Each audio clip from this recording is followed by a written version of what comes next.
Hi there, thank you for stopping by. Today we are making crispy baked spring rolls. We'll start by preparing the ingredients. I'm going to be using about a third of this cabbage. Just chop it. You could chop it finely or a little bit roughly, either way is fine. But one important thing I like to do is to chop up the cabbage into shorter strips rather than the long strips because it will make later creating the spring rolls much easier. So set your cabbage aside, and then you'll also need some carrot. I grate that on the larger side. Set it aside. And then you'll need some red onion, some ginger garlic paste, and finally cilantro. So just chop those roughly as well and set your ingredients aside.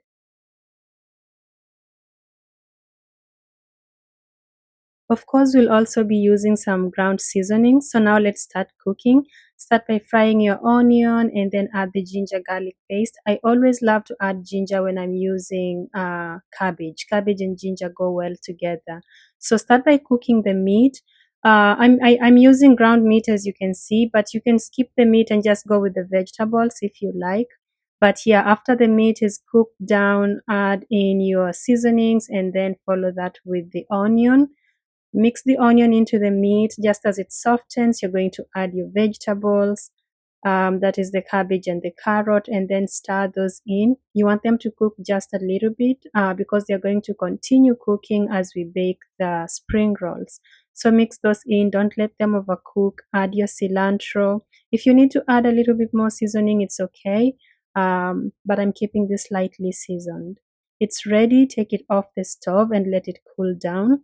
When it's fully cooled, you're ready to create your spring rolls. Set it aside, and then I'm using the plant-based spring rolls just because those were the ones available in my store. However, I would have wanted to use the regular spring roll wrappers. Okay, I'll also be using water to wet the edges as you seal this. You do not need the light butter that we do with the samosas. Just water is enough for these wraps. So then go ahead and fold your spring rolls.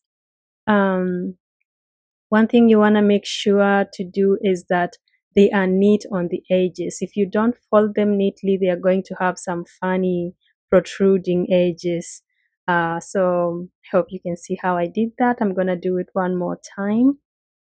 Pay attention to the amount of the stuffing that you scoop. It shouldn't be too much or your spring roll will not look nice. It shouldn't be too little because your spring roll will be hollow and like wiggly. You want it to be tightly stuffed. All right, so that's how you create your spring rolls. And now you're going to lay all of those on a lined baking sheet. I'm using parchment paper. You could also use aluminum foil. And then brush them with vegetable oil or olive oil. It's gonna make them crispier. No need to flip them over as you brush them with oil. The oil is gonna go all the way to the bottom as they start cooking.